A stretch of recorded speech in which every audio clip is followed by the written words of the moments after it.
Hi, Tom. Hi, Justine. How are you? I'm doing great. Thank you. Welcome to everybody to this new video cast on Viva Insights, but we have selected a different topic, of course, for this session. Please, Justine, what do you have in mind? Today I would like to discuss well-being. That's a quite interesting topic to focus on because it's not an easy one. No. But it's one that Viva Insights covered. So I think last time we discussed meeting culture. Seems to me pretty obvious. Who should profit from that data? What you could do with it? Well-being, I can imagine that people would wonder, okay, how can you detect the well-being of the organization based on data that comes out of Microsoft 365, which is Teams messages and posts that you do, and your Outlook calendar and your email traffic. What can you derive from that type of data? Well, types of data that you have access to within Viva Insights that relates to well-being is, for instance, what Microsoft calls the collaboration burden. So the fact that you have too many emails, too many meetings, and that you don't have time to focus on what matters, to work on things that you need to deliver, but also takes time for yourself to follow trainings, for learning and development, and also to take initiatives and work on your empowerment.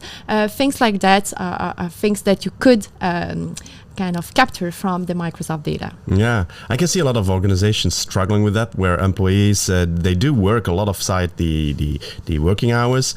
Again, as we discussed last time, Viva Insights gives me already by default some resumes. Every day I get an email from Viva Insights telling me some things that are based on my personal data.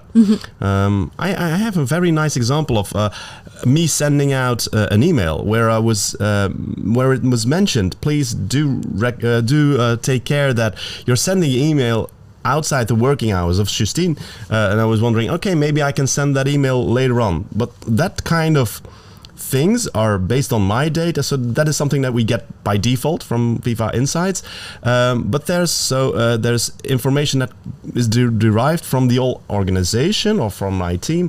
And that is something that I have to pay on surplus, but it can have a very big return of investment. Yes. What can we see? If I check the organization tab of Viva Insight, what can I see?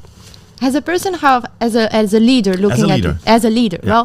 Well, one of the things you mentioned is the fact that they are working hours, and you could see who is actually, not exactly who, but how many people are actually working outside of their working hours. Yeah. And this can be combined as well with the collaboration burden I was referring to, or with the fact that managers are always co-attending a meeting, leaving not that much space for empowerment and autonomy. And it's gonna actually also give you what is the burnout risk of certain departments, for instance. Right. So that's a very interesting metrics that Viva Insights gives you, and that's probably could grab the attention of any HR leader or manager within a company. Yeah, because I think the most important thing is creating awareness in the organization. How that people are aware of the impact that hybrid work has on our day-to-day work. All right. So that is very interesting, and that is being shown in dashboards. I can see graphs and charts about that data. Does it also allow me to create my own dashboards? For example, if I want to present to my HR team specific reporting?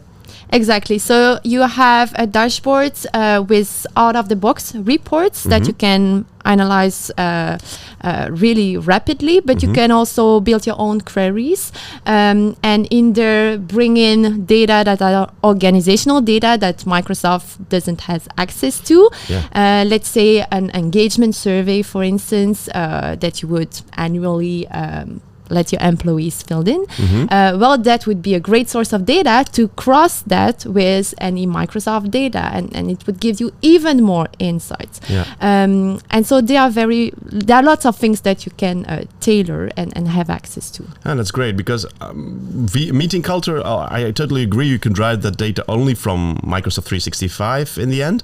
You could combine it with extra data, of course. But for this topic, I think I would like to combine it with for example, a survey where I try to ask, okay, what is the impact on your side? How do you perceive your well-being in the organization?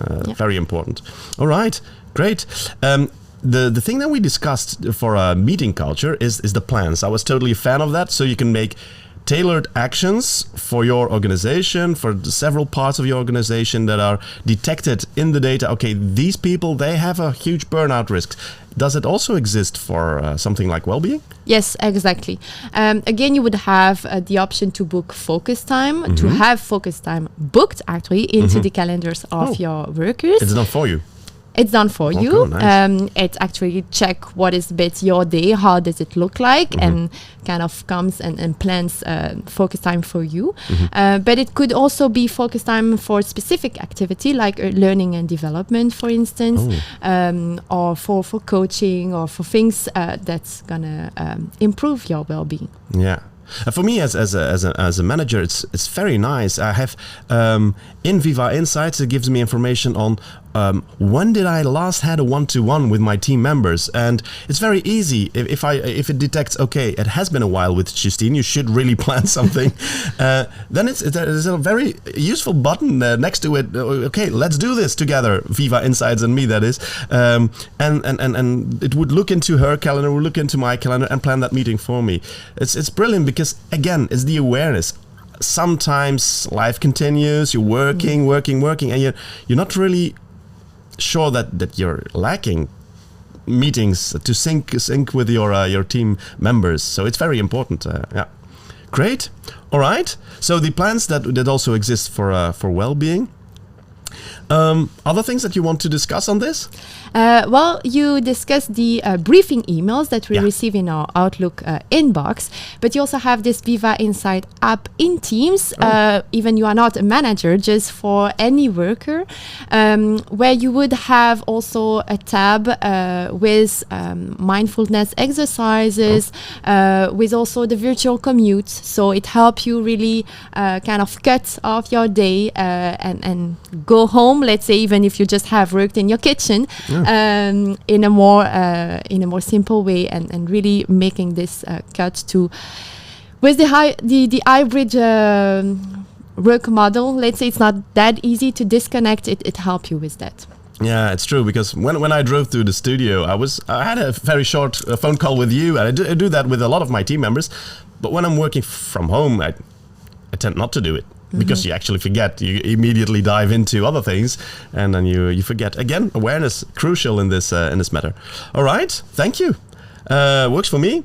If you would be interested in working on the well-being in your organization, and you do think maybe you got inspired during this short video, and you want to check out for your organization what we as an organization could do on Viva Insights, please do let us know. Check the link, click us, and let us know what we could do for you.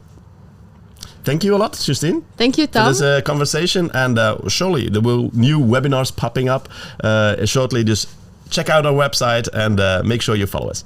Thank you very much. Thank you. Bye-bye, Tom. Bye. Whoa, oh. Whoa, oh.